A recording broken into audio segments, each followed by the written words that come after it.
Hello students, welcome to the lecture 3। आज हम start करते हैं केमिस्ट्री 12th का जो है हमारा आज का है जो फर्स्ट चैप्टर है जो हमने कल स्टार्ट किया था। और आज लेक्चर 3 है और इसकी हेडिंग है केमिस्ट्री ऑफ रिप्रेजेंटेटिव एलिमेंट्स। ठीक है, ये हमने कल समझा था। रिप्रेजेंटेटिव एलिमेंट्स हमारे पास कौन से होते हैं?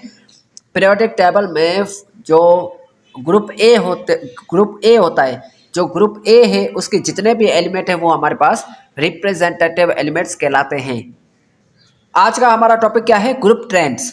आज का हमारा टॉपिक है group trends of representative elements, यानी कि रिप्रेजेंटेटिव एलिमेंट जो हैं इनका ग्रुप में जो वेरिएशन आ रहा है, यानी कि ग्रुप में अगर ग्रुप को कैसे होता है ग्रुप, स्टूडेंट आपको पता है ग्रुप जो है ऊपर से नीचे, यानी कि ऐसे जो एलिमेंट्स रखे गए हैं इस तरह से, इसको हम कहते हैं ग्रुप। इसको हम क्या कहते हैं?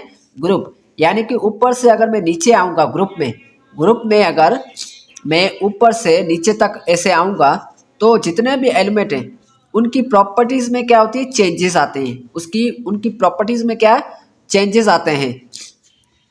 तो इन चेंजेस के बारे में हम पढ़ते हैं। इसको हम कहते हैं ग्रुप ट्रेंड। इन चेंजेस को हम क्या कहते हैं? Group trend. अब इसकी डेफिनेशन पढ़ते हैं। डेफिनेशन क्या कहती है? ग्रुप ट्रेंड्स क्या है? The regular variations in the properties of elements in a group of periodic table is called group trend. Group trend क्या है? कहता है कि पीरियोडिक टेबल के ग्रुप में, यानी कि पीरियोडिक टेबल में जो ग्रुप है एलिमेंट्स की जो प्रॉपर्टीज है, जो रेगुलर वेरिएशन, यानी कि पीरियोडिक टेबल में हमारे पास जो ग्रुप में एलिमेंट्स हैं, उस ग्रुप में जो एलिमेंट्स हैं उनकी जो प्रॉपर्टीज़ है उनमें जो रेगुलर चेंज आ रहा है, रेगुलर चेंज यानी कि ऊपर से जैसे ही मैं नीचे आऊँगा तो एलिमेंट जो है उनके बीच में जो प्रॉपर्टीज़ है उनकी वो चेंज होती जाएगी। उसके अलावा जो ग्रुप में जो शेल होते हैं, शेल भी वो बढ़ते जाते हैं। ठीक है, तो ये जो चेंजेस हैं वो हम आहिस्ता आहिस्ता इसमें, क्योंकि टॉपिक हम पढ़ेंगे, आयोनाइजेशन है, इलेक्ट्रॉन एफिनिटी है और दूसरी जो भी प्रॉपर्टीज़ हैं वो हम पढ़ेंगे इसी में।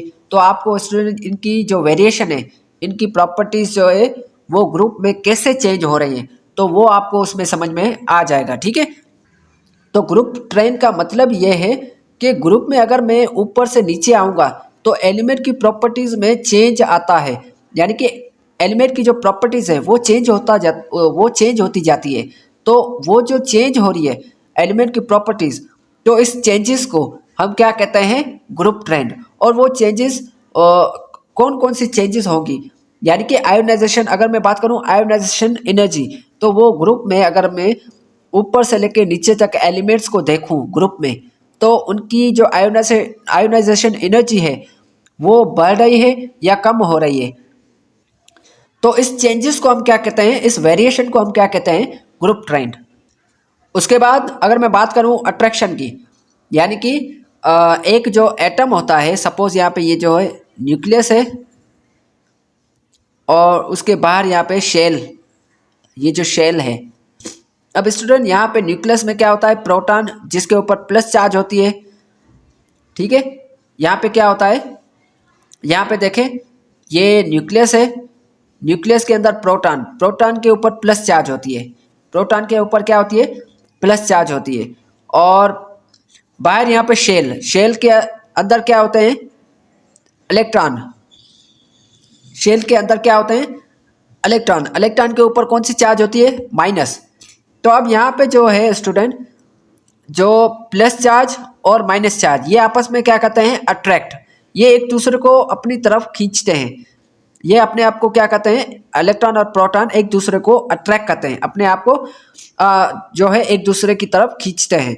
तो वो अट्रैक्शन है।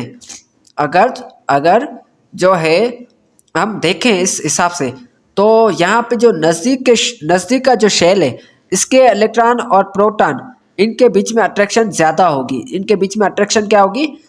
ज़्यादा होगी। और अगर मैं सेकंड शेल की बात करूं तो इसकी अट्रैक्शन इससे क्या होगी? फर्स्ट जो शेल है उसके मुकाबले में सेकंड शेल के जो इलेक्ट्रॉन है उनकी अट्रैक्शन प्रोटॉन से कम होगी। यहाँ पे देखें स्टूडेंट, ये जो न्यूक्लियस है और यहाँ पे फर्स्ट शेल, यहाँ पे सेकंड और यहाँ पे थर्ड, अब देखो जैसे जैसे डिस्टेंस बढ़ता जाएगा न्यूक्लियस से, जैसे जैसे शेल बढ़ते जाएंगे, तो न्यूक्लियस से जो लास्ट शेल है, ये लास्ट शेल, इसका जो इलेक्ट्रॉन है, इसकी जो है न्यूक्लियस से अट्रैक्शन क्या होती जाएगी, कम होती जाएगी। तो इसलिए मैं कह रहा हूँ कि ग्रुप ट्रेन में हम क्या देखते हैं कि ग्रुप में जैसे ही हम ऊपर से नीचे आते हैं तो जो लास्ट शेल है उसका जो डिस्टेंस है वो भी बढ़ता जाता है न्यूक्लियस से। तो उसमें क्या होती है, एटम के न्यूक्लियस और लास्ट शेल का जो इलेक्ट्रॉन है उनकी जो प्रॉपर्टीज़ हैं उनमें क्या होती है, वेरिएशन आती है। तो इस वेरिएशन को हम क्या कहते हैं, ग्रुप ट्रेंड। ठीक है स्टूडेंट, आई होप आपको ये चीज़ क्लियर हो गई होगी। अब चलते हैं आगे। आगे हमारे पास यहाँ पे नेक्स्ट टॉपिक है एटॉमिक रेड आई। एटॉमिक रेड आई क्या है, ये जो है हमारा, इसे हम एटॉमिक रेडियस भी कह सकते हैं। ठीक है, अब यहाँ पे क्या कह रहा है, the distance between the nucleus of an atom to the outer most shell is called atomic radii. अब स्टूडेंट यहाँ पे आपको रेडियस का पता होगा, किसी भी सर्कल का रेडियस हम कैसे निकालते हैं, ये जो है सर्कल है, इस सर्कल का जो ये सेंटर है, इस सेंटर से लेके इस सर्कमफ्रेंस तक, यानी इस लाइन तक, इस बाउंड्री तक, ये जो है ये रेडियस कहलाता है। ये क्या कहलाता है, रेडियस।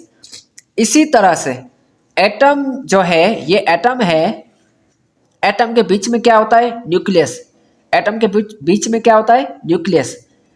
और यहाँ पे ये होता है लास्ट शेल। यहाँ पे क्या होता है, लास्ट शेल। यहाँ पे अगर मैं बात करूँ, ये फर्स्ट शेल, ये सेकंड शेल, ये थर्ड शेल। सपोज ये लास्ट शेल है, ठीक है, ये एटम का क्या है, लास्ट शेल है, और ये न्यूक्लियस है।